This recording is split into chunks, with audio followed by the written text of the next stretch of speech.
मंडळी IPLच्या इतिहासात 5 वेळा ट्रॉफी जिंकणारी, राखेतून उठून साम्राज्य उभी करणारी, कमबॅकची बादशाह म्हणून ओळखली जाणारी मुंबई इंडियन्सची टीम आज स्वतःच अस्तित्वाच्या लढाईत अडकली आहे. 5 पैकी 4 पराभव, पॉइंट्स टेबलमध्ये थेट 9वा क्रमांक. बुमरानं अजून एकही विकेट घेतली नाहीये. हार्दिकच्या कॅप्टन्सीवर प्रश्न उभे राहत आहेत. ड्रेसिंग रूम मध्ये मतभेदांच्या चर्चा आणि त्यामुळे आता एका मागोमागे एक गंभीर प्रश्न उभे राहत आहेत. मुंबई इंडियन्समध्ये नेमकं बिघडलंय तरी काय? हार्दिक पांड्याची कॅप्टन्सीच या संकटाचं मूळ आहे का? जसप्रीत बुमराचा फॉर्म खरंच संपलाय की रणनीतीत चुकते? टीम मध्ये मोठे बदल होणार का? काही मोठे खेळाडू बेंचवर बसणार का? आणि सर्वात महत्त्वाचं, पुन्हा एकदा मुंबई इंडियन्स राखेतून उठून कमबॅक करणार का? या सगळ्या प्रश्नांची उत्तर जाणून घेऊयात या व्हिडिओच्या माध्यमातून. नमस्कार, मी अक्षय आणि तुम्हाला तर माहितीये आपला विषयच भारी आहे. मंडळी, खरं तर हंगामाची सुरुवात पाहता असं काही चित्र असेल असं कुणालाच वाटलं नव्हतं. अनेक वर्षांची पहिला सामना हरायची परंपरा मोडून मुंबई इंडियन्सनं KKR विरुद्ध दमदार विजय मिळवत सुरुवात केली आणि वाटलं की यंदा संघ वेगळ्या मूडमध्ये दिसतोय. पण त्यानंतर जे घडलं त्यानं सगळंच उलटं केलं. एका पाठोपाठ 4 पराभव झाले आणि मुंबई थेट पॉइंट टेबलच्या तळाशी पोहोचली. हे फक्त पराभव नव्हते, तर प्रत्येक सामन्यात काही ना काही गंभीर त्रुटी उघड होत गेल्या. गुजरात विरुद्ध जिंकता जिंकता सामना हातातून निसटला. हैदराबाद विरुद्ध गोलंदाजीची अक्षरशः धुलाई झाली. राजस्थान विरुद्ध टॉप ऑर्डर कोसळली आणि पंजाब विरुद्ध पुन्हा डेथ ओव्हर्समध्ये निर्णय चुकले. म्हणजे प्रश्न फक्त एकाच विभागाचा नाही, समस्या सर्वच पातळ्यांवरती आहेत. त्यामुळं आता जर सगळ्यात आधी कुणावर बोट जात असेल तर ते म्हणजे हार्दिक पांड्याच्या कॅप्टन्सीवर. कारण सामान्य गणित त्याचे निर्णय चर्चेत आलेले आहेत. कुठे बुमराला उशिरा आणलं जातं, कुठे फलंदाजी क्रमात स्वतःला मागे रोखलं जातं, कुठे डेथ ओव्हरमध्ये गोलंदाजीची चुकीची निवड होते आणि या सगळ्याचा थेट परिणाम निकालावरती होतोय. सर्वात महत्त्वाचं म्हणजे हार्दिक स्वतःही फॉर्म मध्ये नाहीये. कॅप्टन म्हणून रणनीतीवर प्रश्न आणि खेळाडू म्हणून कामगिरीवर टीका, या दुहेरी दबावाखाली तो दिसतोय. त्यात सलग 4 पराभवानंतर त्यानं टीमवर सार्वजनिकरित्या नाराजी व्यक्त केली आहे आणि कठोर निर्णय घ्यावे लागतील असं म्हटलेलं आहे. हे विधान साधं नाहीये, कारण त्यातून ड्रेसिंग रूम मधील अस्वस्थतेची झलक दिसते. म्हणजे काही वरिष्ठ खेळाडूंना बेंचवर बसवण्याचा विचार सुरू आहे का? टीम मध्ये मतभेद वाढतायत का?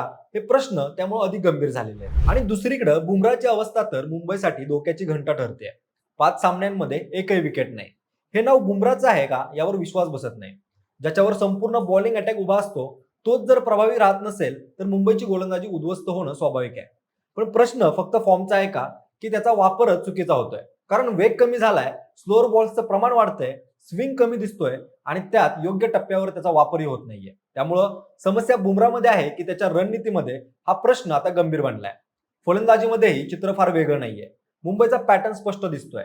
टॉप ऑर्डर चालली तर संघ स्पर्धेत राहतो. टॉप ऑर्डर कोसळली की संपूर्ण डाव कोसळतो. म्हणजे मिडल ऑर्डरवर विश्वास ठेवता येतोय का, हा प्रश्न निर्माण होतो. सूर्या, तिलक, हार्दिक, क्षमता सगळ्यांकडे आहे पण सातत्य नाहीये. T20 मध्ये टॅलेंटपेक्षा सातत्य महत्वाचं असतं आणि मुंबईकडे सध्या त्याचाच अभाव दिसतोय. यात आणखी एक मोठा फॅक्टर म्हणजे रोहित शर्माची अनुपस्थिती. तो मागच्या सामन्यापासून बाहेर आहे.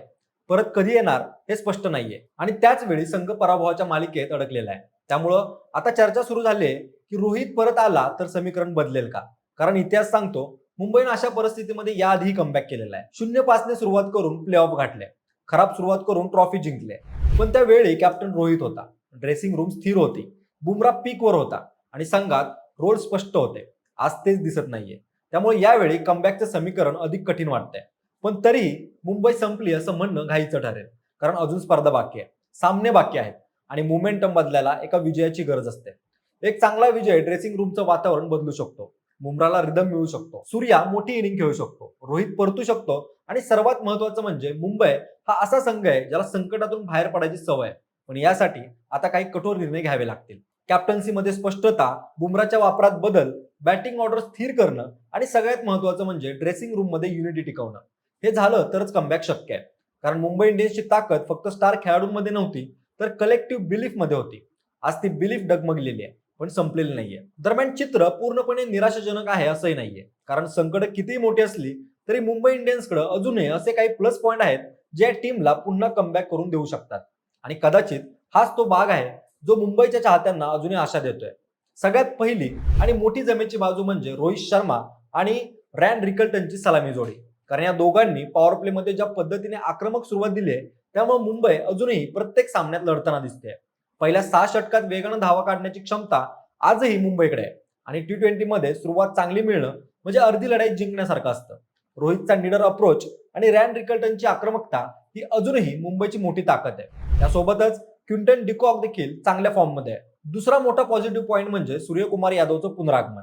कारण सूर्या हा असा खेळाडू आहे जो एकट्याच्या जोरावर सामना फिरवू शकतो. त्याचं प्रेझेन्सच विरोधकांवर दबाव निर्माण करतं. आणि जर सूर्या, रोहित आणि क्विंटन डिकॉक हे तिघं एकाच सामन्यात क्लिक झाले तर कोणताही बॉलिंग अटॅक उद्ध्वस्त होऊ शकतो. म्हणजेच मिडल ऑर्डर कमकुवत असली तरी ती पूर्णपणे कोसळलेली नाहीये. कारण सूर्या अजूनही गेम चेंजर आहे. तिसरी जमेची बाजू म्हणजे युवा खेळाडूंची चमक. तिलक वर्मानं पुन्हा एकदा दाखवून दिलंय की दबावामध्ये तो किती मचार खेळतो. नमन धीर सारखा युवा खेळाडू फिअरलेस क्रिकेट खेळतोय. म्हणजे स्टार्स अंडर परफॉर्म करत असले तरी बेंच स्ट्रेंथ आणि यंग कोर अजूनही टीमला उभं करू शकतात. चौथा आणि कदाचित सगळ्यात मोठा पॉझिटिव्ह फॅक्टर म्हणजे मुंबई इंडियन्सचा इतिहास. कारण ही टीम स्लो स्टार्टर्स म्हणून ओळखली जाते. 2015 मध्ये पहिले 4 सामने हरूनही ट्रॉफी जिंकणं हे साधं उदाहरण नाहीये. ती मुंबईच्या डीएनएची ओळख आहे. ही टीम दबावाखाली तुटत नाही, उलट अनेकदा तिथूनच उभी राहते. त्यामुळे आज 5 पैकी 4 पराभव झाले म्हणून मुंबईला स्पर्धेबाहेर मांडणं घाईचं ठरू शकतं. आणि पाचवी मोठी ताकद म्हणजे कोचिंग आणि सपोर्ट स्टाफ. कारण कायरॉन पोलार्ड, लसित मलिंगा आणि मार्क बाउचर यांसारखे दिग्गज ड्रेसिंग रूम मध्ये आहेत. अशा लोकांना माहित असतं की संकटातून संघाला बाहेर कसं काढायचं, बुमराचा रिदम परत कसा आणायचा, हार्दिकची स्ट्रॅटेजी कशी सुधारायची, ड्रेसिंग रूमची युनिटी कशी टिकवायची, हे सपोर्ट स्टाफला चांगलं ठाऊक आहे. म्हणूनच मंडळी, संकट आहेत, प्रश्न आहेत, दबाव आहे, पण आशा संपलेली नाहीये. कारण मुंबई इंडियन्स म्हणजे असा सिंह आहे जो 2 पावलं मागे गेला तरी ती झेप घेण्यासाठीच. आकडेवारी विरोधात असू शकते, फॉर्म डळमळीत असू शकतो, पण या टीमचा डीएनए अजूनही चॅम्पियनचा आहे. आणि म्हणूनच मोठा प्रश्न अजूनही जिवंत आहे. मुंबई इंडियन्स पुन्हा एकदा राख्यातून उठून कमबॅक करणार का? तुम्हाला काय वाटतं? तुमचं मत आम्हाला कमेंट करून सांगा. आणि आयपीएलच्या हंगामातील तुमची फेवरेट टीम कोणती हेही आम्हाला कमेंट करून सांगा. सोबतच आपल्या विशेष बारीच्या युट्यूब चॅनलला सबस्क्राईब करायला विसरू नका. धन्यवाद.